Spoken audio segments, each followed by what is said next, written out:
اعوذ باللہ من الشیطان الرجیم بسم اللہ الرحمن الرحیم رب اشرح لی صدری ویسر لی امری واحلل عقدۃ من لسانی یفقہوا قولی رب زدنی علما۔ الحمدللہ آج ہم سپارہ نمبر 23 کا آغاز کریں گے۔ اس میں ہم کل شروع کی جانے والی سورہ یاسین کے بقیہ اہم مضامین کا خلاصہ دیکھیں گے۔ کل ہم پڑھ رہے تھے کہ ایک شخص کا ذکر کیا گیا کہ وہ اللہ تعالیٰ کی طرف لوگوں کو بلا رہا تھا۔ یہاں اس نے اپنے مسلک توحید کی وضاحت کی، جس سے مقصد اپنی قوم کی خیر خواہی اور ان کی صحیح رہنمائی ہے۔ یہ بھی ممکن ہے کہ اس کی قوم نے اس سے کہا ہو کہ کیا تو بھی اس معبود کی عبادت کرتا ہے جس کی طرف یہ مرسلین ہمیں بلا رہے ہیں، اور ہمارے معبودوں کو بھی تو چھوڑ بیٹھا ہے؟ جس کے جواب میں اس نے کہا کہ اور مجھے کیا ہو گیا ہے کہ میں اس کی عبادت نہ کروں جس نے مجھے پیدا کیا، اور تم سب اسی کی طرف لوٹائے جاؤ گے۔ اور اگر میں بھی تمہاری طرح اللہ کو چھوڑ کر ایسے بے اختیار اور بے بس معبودوں کی عبادت شروع کر دوں تو میں بھی کھلی گمراہی میں جا گروں گا۔ اس کی دعوت توحید اور اقرار توحید کے جواب میں قوم نے اسے قتل کرنا چاہا تو اس نے کہا کہ تم جو چاہو کر لو، لیکن اچھی طرح سن لو کہ میرا ایمان اسی رب پر ہے جو تمہارا بھی رب ہے۔ کہتے ہیں کہ انہوں نے اس کو مار ڈالا اور کسی نے ان کو اس سے نہیں روکا۔ پھر اس سے کہا گیا کہ جنت میں چلا جا۔ کہنے لگا کاش میری قوم کو بھی علم ہو جاتا کہ مجھے میرے رب نے بخش دیا اور مجھے باعزت لوگوں میں کر دیا، لیکن اس کی قوم نہ مانی اور پھر اللہ تعالیٰ نے ایسی قوم کو تباہ کر دیا۔ اللہ تعالیٰ پھر آگے ایسے بندوں کے حال پر افسوس کا اظہار کر رہے ہیں کہ ایسے بندوں پر افسوس، کبھی بھی کوئی رسول ان کے پاس نہیں آیا جس کا مذاق انہوں نے نہ اڑایا ہو۔ آج ہمیں بھی غور کرنے کی ضرورت ہے کہ ہم اللہ تعالیٰ کے پیغام کے ساتھ کیسا رویہ اختیار کرتے ہیں۔ اس کے بعد آیت نمبر 33 to 46 میں اللہ تعالیٰ توحید اور آخرت کے دلائل کو ڈسکرائب کرتے ہیں۔ ارشاد ہوتا ہے اور ان کے لیے ایک نشانی خشک زمین ہے جس کو ہم نے زندہ کر دیا اور اس سے غلہ نکالا، اور ہم نے اس میں کھجوروں کے اور انگور کے باغات پیدا کر دیے۔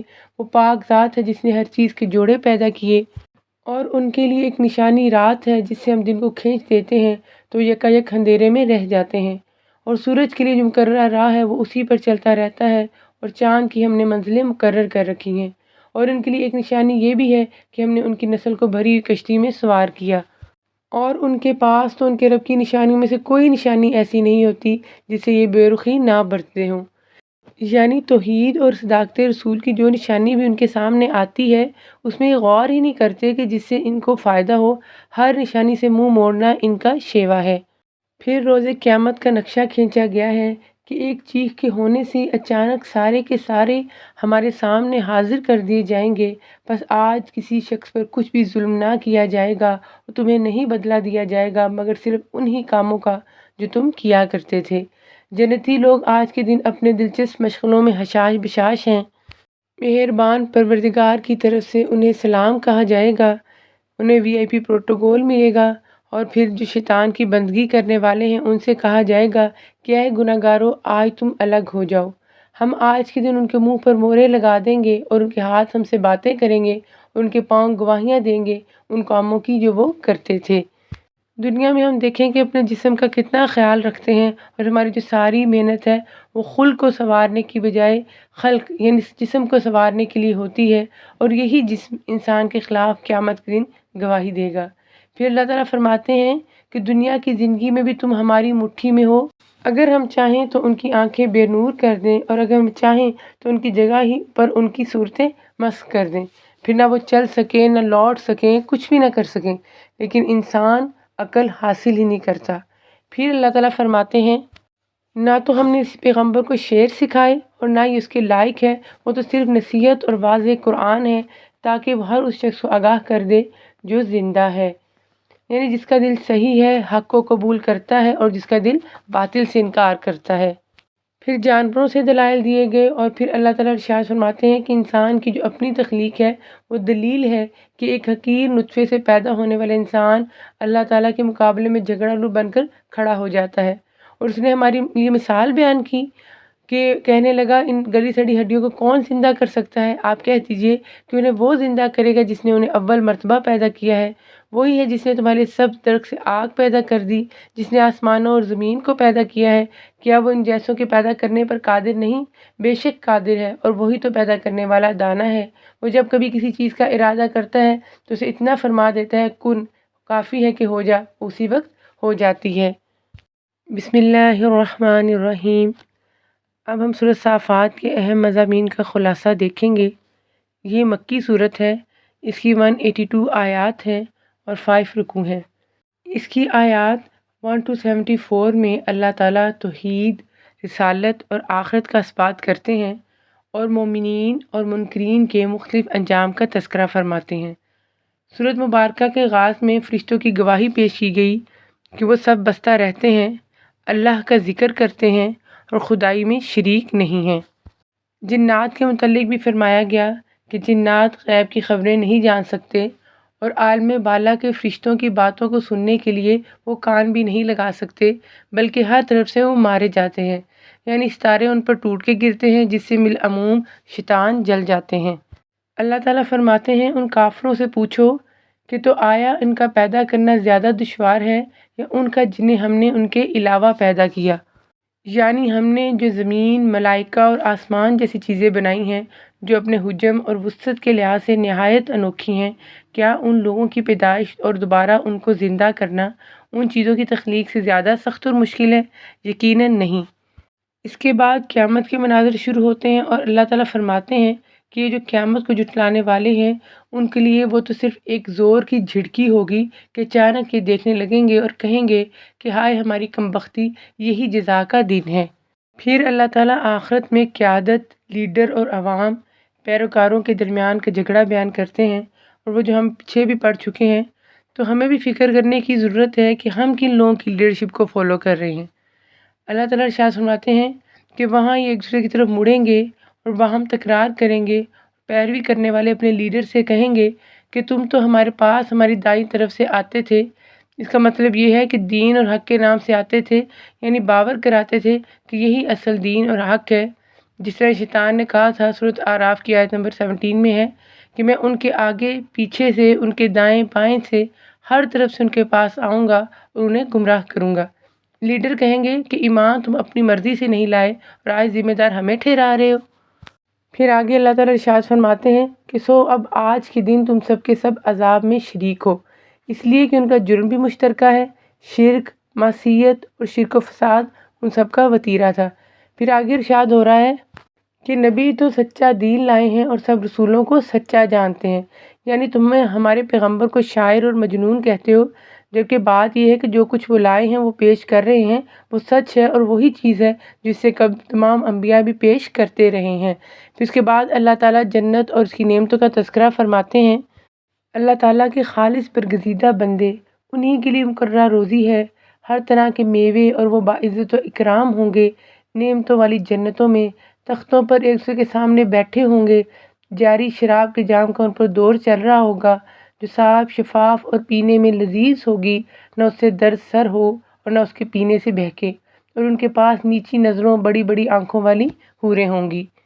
پھر جنتیوں کا آپس میں ایک مکالمہ ہوگا جو کہ بیان کیا گیا ہے۔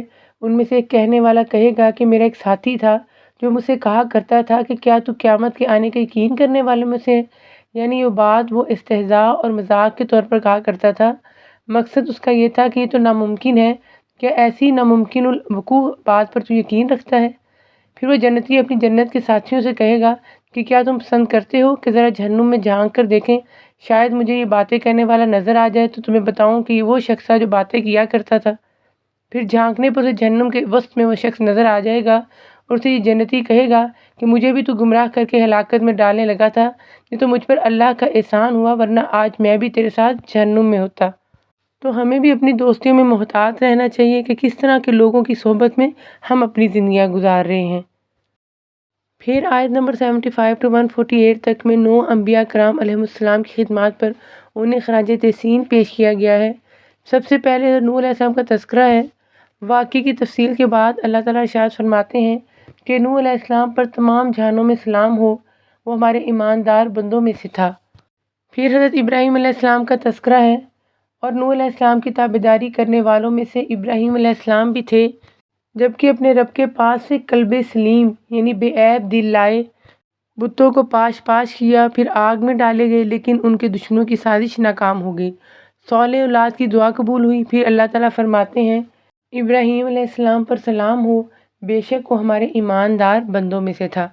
پھر حضرت اسماعیل علیہ السلام کا تذکرہ ہے کہ وہ نہایت حلیم تھے۔ پھر ان کے والد خواب دیکھتے ہیں اور ذبح کرنے کا حکم آتا ہے تو فرما بردار بیٹا کہتا ہے کہ ابا جان جو حکم ہوا ہے اسے بجا لائیے، انشاءاللہ آپ مجھے صبر کرنے والوں میں سے پائیں گے۔ غرض دونوں مطیع ہو جاتے ہیں۔ در حقیقت یہ کھلا امتحان تھا اور ہم نے ایک بڑا ذبیح اس کے فدیہ میں دے دیا اور یہ رسم پھر باقی رکھی۔ پھر حضرت اسحاق علیہ السلام کا تذکرہ ہے، پھر اس کے بعد حضرت موسیٰ علیہ السلام اور حضرت ہارون علیہ السلام کا تذکرہ ہے، حضرت الیاس علیہ السلام کا تذکرہ ہے، حضرت لوط علیہ السلام کا تذکرہ ہے، اور آخر میں حضرت یونس علیہ السلام کا تذکرہ ہے کہ اللہ کی اجازت کے بغیر ہی اپنے طور پر وہاں سے نکل گئے اپنی بستی سے، اور سمندر پر جا کر ایک کشتی میں سوار ہو گئے۔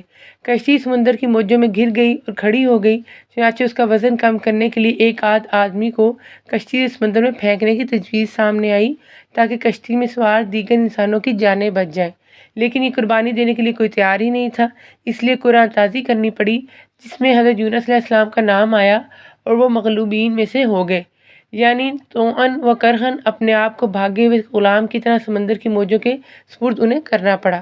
ادھر اللہ تعالیٰ نے مچھلی کو حکم دیا کہ انہیں ثابت نگل لے، اور یوں حضرت یونس علیہ السلام اللہ تعالیٰ کے حکم سے مچھلی کے پیٹ میں چلے گئے۔ پھر وہاں پر اللہ تعالیٰ سے دعا گو ہوئے، اپنی غلطی کا اعتراف کیا تو اللہ تعالیٰ فرماتے ہیں اگر وہ توبہ استغفار اور اللہ تعالیٰ کی تسبیح بیان نہ کرتے تو قیامت تک وہ مچھلی کے پیٹ میں رہتے۔ پھر جب انہوں نے اللہ تعالیٰ سے معافی مانگی تو اللہ تعالیٰ کے حکم سے مچھلی نے انہیں خشک ساحل پر اگل دیا، اور وہ اس وقت بیمار تھے تو اللہ تعالیٰ نے اپنی حکمت اور طاقت سے ان پر سایہ کرنے والا ایک بیل دار درخت اگا دیا، اور اللہ تعالیٰ نے انہیں 1,00,000 بلکہ اور زیادہ آدمیوں کی طرف مبعوث فرمایا۔ پس وہ ایمان لائے اور ہم نے انہیں ایک زمانہ تک عیش و عشرت دی۔ یعنی ان تمام انبیاء کرام علیہم السلام کے متعلق اللہ تعالیٰ ارشاد فرماتے ہیں کہ انہوں نے اللہ تعالیٰ کی خاطر کام کیا، اللہ تعالیٰ کے نزدیک ان سب کا مقام اور مرتبہ بہت بلند ہے۔ آیت نمبر 149 to 166 میں دوبارہ اس بات کی تردید کی گئی کہ فرشتے خدائی میں شریک نہیں ہیں۔ آیت نمبر 167 to 179 میں نبی کریم صلی اللہ علیہ وسلم کو تسلی دی گئی اور فرمایا گیا، کفار تو کہا کرتے تھے کہ اگر ہمارے سامنے اگلے لوگوں کا ذکر ہوتا تو ہم بھی اللہ کے مخلص بندے بن جاتے، لیکن پھر اس قرآن کے ساتھ کفر کر گئے، بس اب عنقریب جان لیں گے، اور البتہ ہمارا وعدہ پہلے ہی اپنے رسولوں کے لیے صادر ہو چکا ہے کہ یقیناً وہی مدد کیے جائیں گے اور ہمارا یہ لشکر غالب اور برتر رہے گا۔ اب آپ کچھ دنوں تک ان سے منہ پھیر لیجئے اور انہیں دیکھتے رہیے، اور یہ بھی آگے چل کر دیکھ لیں گے، کیا یہ ہمارے عذاب کی جلدی مچا رہے ہیں؟ سنو، جب ہمارا عذاب ان کے میدان میں اتر آئے گا تو وہ بہت بڑی بری صبح ہوگی۔ پھر آیت نمبر 180 to 182 میں اللہ تعالیٰ ارشاد فرماتے ہیں کہ پاک ہے آپ کا رب جو بہت بڑی عزت والا ہے ہر اس چیز سے جو مشرک بیان کرتے ہیں۔ وسلام علی المرسلین، پیغمبروں پر سلام ہے کہ انہوں نے اللہ کا پیغام اہل دنیا کی طرف پہنچایا جس پہ یقیناً وہ سلام و تبلیغ کے مستحق اور حقدار ہیں۔ والحمدللہ رب العالمین، اور سب طرح کی تعریف اللہ تعالیٰ کے لیے ہے جو سارے جہان کا رب ہے۔ یہ بندوں کو سمجھایا جا رہا ہے کہ اللہ نے تم پر احسان کیا ہے، پیغمبر بھیجے، کتابیں نازل کیں، اور پیغمبروں نے تمہیں اللہ کا پیغام پہنچایا، اس لیے تم اللہ کا شکر ادا کرو۔ بسم اللہ الرحمن الرحیم۔ اب ہم سورۃ صاد کے اہم مضامین کا خلاصہ دیکھیں گے۔ یہ مکی صورت ہے، اس کی 88 آیات ہیں اور 5 رکوع ہیں۔ یہ سورہ مبارکہ اس دور میں نازل ہوئی جب قریش مکہ کا وفد ابو طالب کے پاس گیا اور مطالبہ کیا کہ اپنے بھتیجے کو سمجھائیں۔ آپ صلی اللہ علیہ وسلم نے فرمایا، میں ان کے سامنے ایک ایسا کلمہ پیش کرتا ہوں جسے اگر یہ مان لیں تو عرب ان کا تابع فرمان اور عجب ان کا باج گزار ہوگا۔ وہ کہنے لگے کہ بتاؤ وہ کون سا کلمہ ہے؟ تو آپ صلی اللہ علیہ وسلم نے فرمایا، لا الہ الا اللہ۔ اس پر وہ ایک دم اٹھ کھڑے ہوئے اور وہ باتیں کہتے ہوئے نکل گئے جو اس سورہ مبارکہ کے ابتدائی حصے میں ہیں۔ اس کی آیت نمبر 1 to 16 میں اللہ تعالیٰ فرماتے ہیں، اور کافروں کو اس بات پر تعجب ہوا کہ انہی میں سے ایک انہیں ڈرانے والا آ گیا اور کہنے لگا، یہ تو جادوگر اور جھوٹا ہے، کیا اس نے اتنے سارے معبودوں کا ایک ہی معبود کر دیا؟ واقعی یہ بہت ہی عجیب بات ہے۔ اللہ تعالیٰ فرماتے ہیں کہ یہ ان کا انکار اس لیے نہیں ہے کہ انہیں محمد صلی اللہ علیہ وسلم کی صداقت کا علم نہیں ہے یا آپ کی سلامت عقل سے انہیں انکار ہے، بلکہ یہ اس وحی کے بارے میں شک میں مبتلا ہے جو آپ پر نازل ہوئی، جس میں سب سے نمایاں توحید کی دعوت ہے۔ پھر آگے اللہ تعالیٰ فرماتے ہیں کہ ان کے سردار یہ کہتے ہوئے چلے کہ چلو جی اور اپنے معبودوں پر جمے رہو۔ اللہ تعالیٰ ارشاد فرماتے ہیں کہ ان کے رویے پچھلی جو 6 قومیں جھٹلانے والی ہیں ان کا تذکرہ کیا کہ انہی کی طرح ہیں جن پر اللہ تعالیٰ کا عذاب آ کر رہا ہے۔ پھر ارشاد فرماتے ہیں کہ یہ جتھوں میں سے چھوٹا سا جتھا ہے جو اسی جگہ پر شکست کھائے گا۔ یہ بھی قرآن پاک کی ایک پیشین گوئی ہے کہ آج جہاں یہ لوگ بیٹھے باتیں بنا رہے ہیں اسی جگہ پر یہ شکست کھانے والے ہوں گے۔ پھر اگلی آیات 17 to 29 تک میں حضرت داؤد علیہ السلام کا تذکرہ ہے۔ ارشاد ہوتا ہے کہ ہم نے پہاڑوں کو ان کے تابع کر رکھا تھا اور ہم نے ان کی سلطنت کو مضبوط کر دیا تھا اور انہیں حکمت دی تھی اور انہیں بات کا فیصلہ کرنے کی صلاحیت بھی دی تھی، اور یہ اواب تھے۔ اواب کا مطلب ہے اللہ تعالیٰ کی طرف بہت زیادہ رجوع کرنے والے۔ اللہ تعالیٰ فرماتے ہیں کہ ان کے پاس 2 فرشتوں کو انسانی شکل میں مقدمہ دے کر بھیجا۔ یہ دراصل حضرت داؤد علیہ السلام کا امتحان تھا۔ انہیں بعد میں پتہ چلا کہ ان کی آزمائش ہو رہی ہے تو انہوں نے اللہ تعالیٰ سے مغفرت طلب کی اور اللہ تعالیٰ کے ہاں انہیں تقرب حاصل ہے۔ پھر اللہ تعالیٰ فرماتے ہیں، اے داؤد، ہم نے تمہیں زمین میں خلیفہ بنا دیا، تم لوگوں کے درمیان عدل کے ساتھ فیصلے کرو۔ اور عدل کی راہ میں سب سے بڑی رکاوٹ خواہشات نفس ہوتی ہے جو گمراہی کا سبب بنتی ہے، اور گمراہوں کے لیے سخت عذاب ہوگا۔ پھر آیات نمبر 30 to 40 میں حضرت سلیمان علیہ السلام کا تذکرہ ہے، اور ہم نے داؤد کو سلیمان نامی فرزند عطا فرمایا جو بڑا اچھا بندہ تھا اور بے حد رجوع کرنے والا تھا۔ انہیں بھی حکومت عطا کی گئی، پھر انہیں بھی اللہ تعالیٰ نے آزمایا، انہوں نے استغفار کیا، ان کی دعا قبول ہوئی اور انہیں ایک عظیم الشان حکومت عطا کی گئی، اور حضرت سلیمان علیہ السلام بھی اللہ تعالیٰ کے مقرب بندے تھے اور ان کے لیے بھی بہترین ٹھکانہ ہوگا۔ آیت نمبر 41 to 44 میں حضرت ایوب علیہ السلام کا تذکرہ کیا گیا ہے کہ وہ ایک صابر نبی تھے، وہ بھی اواب تھے، ان کی دولت اور صحت چھن گئی تھی، انہوں نے اپنے رب کو پکارا کہ مجھے شیطان نے رنج اور دکھ پہنچایا ہے، تو اللہ تعالیٰ نے ان کے پکارنے پر ان کی دعا کو قبول فرمایا اور ان سے کہا کہ زمین پر پیر مارو، جس سے ایک چشمہ جاری ہو گیا، اس کے پانی پینے سے اندرونی بیماریاں اور غسل کرنے سے ظاہری بیماریاں دور ہو گئیں۔ پھر انہیں ان کے اہل و عیال اور فضل عطا کیا گیا، بہت صابر، وفادار، اللہ تعالیٰ کی طرف رجوع کرنے والے تھے۔ ان 3 پیغمبروں کا تفصیلی ذکر کرنے کے بعد 6 پیغمبروں کا مختصر ذکر کیا گیا اور یہ بتایا گیا کہ یہ سب ہی اللہ تعالیٰ کے چیدہ اور منتخب کردہ بندے تھے۔ پھر آیت نمبر 49 to 64 میں اللہ تعالیٰ ارشاد فرماتے ہیں کہ قرآن پاک نصیحت ہے اور یقین مانو کہ پرہیزگاروں کی بڑی اچھی جگہ ہے، باغ، میوے، شراب، باحیا حوریں اور نہ ختم ہونے والا رزق۔ اور قرآن کریم کی دعوت کو مسترد کرنے والے سرکشوں کا انجام بہت برا ہوگا، ان کے لیے کھولتا ہوا پانی اور پیپ ہوگا اور دوزخیوں کو حیرت ہوگی، اور جہنمی کہیں گے کہ کیا بات ہے کہ وہ لوگ ہمیں دکھائی نہیں دیتے جنہیں ہم لوگ برے لوگوں میں شمار کرتے تھے، کیا ہم نے ہی ان کا مذاق بنا رکھا تھا یا ہماری نگاہیں ان سے ہٹ گئی ہیں۔ پھر آیت نمبر 65 to 85 میں اللہ تعالیٰ ارشاد فرماتے ہیں کہ نبی کریم صلی اللہ علیہ وسلم کی طرف فقط یہی وحی کی جاتی ہے کہ وہ تو صاف آگاہ کر دینے والے ہیں کہ اللہ تعالیٰ صرف ایک ہے، اور دعوت قبول کرنے کی راہ میں سب سے بڑی رکاوٹ ابلیس ہے جو اپنے تکبر کی وجہ سے کافر ہو گیا تھا، اور اس نے قسم کھائی تھی کہ میں ان سب کو یقیناً بہکا دوں گا سوائے آپ کے ان بندوں کے جو مخلص اور پسندیدہ ہوں۔ اللہ تعالیٰ نے فرمایا کہ تجھ سے اور تیرے تمام ماننے والوں سے بھی میں جہنم کو بھر دوں گا۔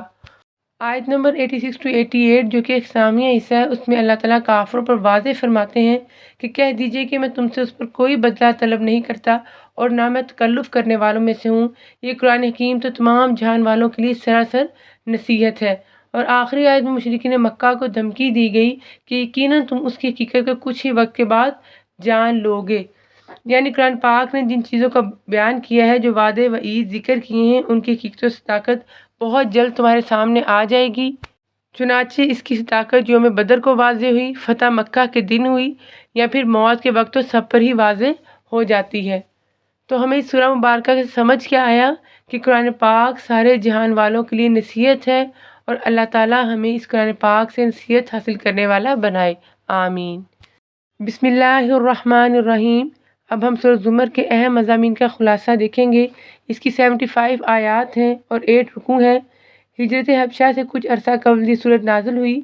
اس کے مرکزی مضمون میں یہ ہے کہ اللہ تعالیٰ ارشاد فرماتے ہیں کہ خالص اور مکمل توحید اختیار کرو۔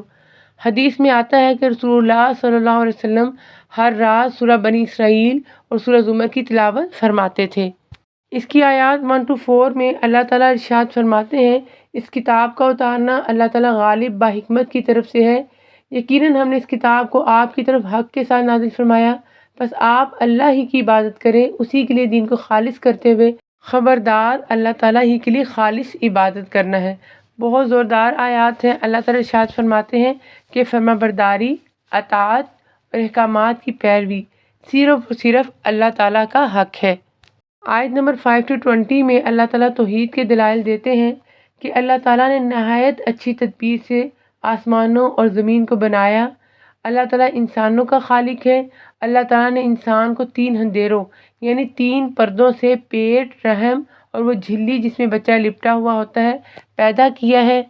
یہی اللہ تعالیٰ تمہارا رب ہے، اسی کے لیے بادشاہت ہے، اس کے سوا کوئی معبود نہیں۔ پھر اللہ تعالیٰ اس میں اپنی خالقیت کے، اپنی ربوبیت کے دلائل پیش کرتے ہوئے فرماتے ہیں کہ اگر تم ناشکری کرو تو یاد رکھو کہ اللہ تعالیٰ تم سب سے بے نیاز ہے اور وہ اپنے بندوں کی ناشکری سے خوش نہیں، اور اگر تم شکر کرو تو اسے تمہارے لیے پسند کرے گا، اور کوئی کسی کا بوجھ نہیں اٹھاتا، پھر تم سب کا لوٹنا تمہارے رب ہی کی طرف ہے۔ انسانی نفسیات کا تذکرہ کرتے ہوئے اللہ تعالیٰ فرماتے ہیں کہ انسان کو جب کبھی کوئی تکلیف پہنچتی ہے تو وہ خوب رجوع ہو کر اپنے رب کو پکارتا ہے، پھر جب اللہ تعالیٰ اسے اپنے پاس سے نعمت عطا فرما دیتا ہے تو اس سے پہلے جو دعا کرتا تھا اسے بالکل بھول جاتا ہے اور اللہ تعالیٰ کے شریک مقرر کرنے لگتا ہے، جس سے اوروں کو بھی اس کی راہ سے بہکائے۔ آپ کہہ دیجئے کہ اپنے کفر کا فائدہ کچھ دن اور اٹھا لو، آخر تو دوزخیوں میں ہونے والا ہے۔ اس کے بعد عقل مندوں کو سمجھایا گیا کہ بھلا جو شخص راتوں کے اوقات سجدے اور قیام کی حالت میں عبادت میں گزارتا ہو، آخرت سے ڈرتا ہو اور اپنے رب کی رحمت کی امید رکھتا ہو، اور جو اس کے برعکس ہو، برابر ہو سکتے ہیں؟ بتاؤ تو علم والے اور بے علم کیا برابر کے ہیں؟ یقیناً نصیحت وہی حاصل کرتے ہیں جو عقل مند ہوں۔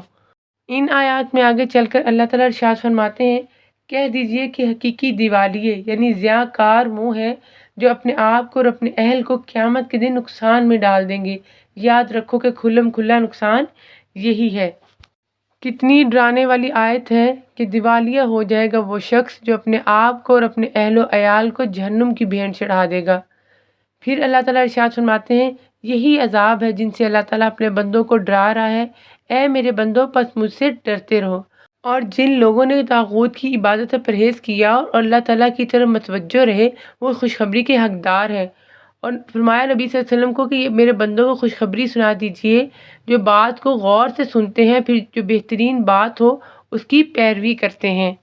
پھر اللہ تعالیٰ جو مکہ کے 9 مسلم صحابہ کرام رضوان اللہ علیہم اجمعین ہیں، ان کو یہ بھی بتاتے ہیں کہ اللہ تعالیٰ کی زمین وسیع ہے، ہجرت کی جا سکتی ہے، اور نبی کریم صلی اللہ علیہ وسلم کو ہدایت دی گئی کہ اعلان کر دیں کہ مجھے حکم دیا گیا ہے کہ اللہ تعالیٰ کی اس طرح عبادت کروں کہ اسی کے لیے عبادت کو خالص کر لوں، اور مجھے حکم دیا گیا ہے کہ میں سب سے پہلا فرما بردار بن جاؤں۔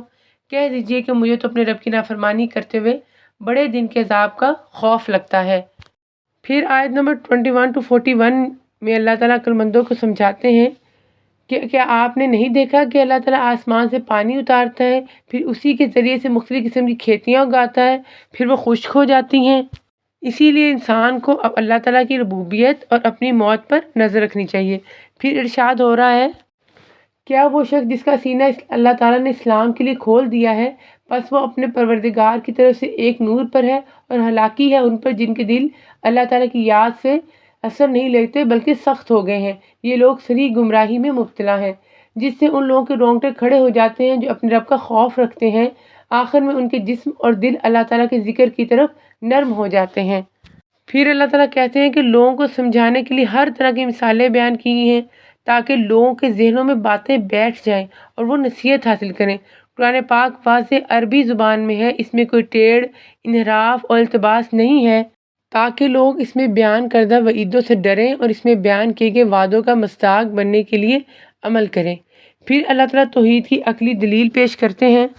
اللہ تعالیٰ مثال بیان فرما رہے ہیں کہ ایک وہ شخص جس میں بہت سے باہم ضد رکھنے والے شریک ہیں اور دوسرا وہ شخص جو صرف ایک ہی کا غلام ہے، کیا یہ دونوں صفت میں برابر ہیں؟ اللہ تعالیٰ ہی کے لیے سب تعریف ہے۔ بات یہ ہے کہ ان میں سے اکثر لوگ سمجھتے نہیں۔ یقیناً خود آپ کو بھی موت آئے گی اور یہ سب بھی مرنے والے ہیں، پھر تم سب کے سب قیامت کے دن اپنے رب کے سامنے جھگڑو گے۔ آج کی جو دعا ہے، ایک تو سورہ صاد کی آیت نمبر 35 میں آئی ہے اور دوسری دعا سورہ صافات میں آئی ہے، جسے ہم مجلس کی خاتمے کی دعا بھی کہتے ہیں۔ تو انہی آیات پر ہم آج کے سبق کا اختتام کرتے ہیں۔ سبحان ربک رب العزت عما یصفون وسلام علی المرسلین والحمد للہ رب العالمین۔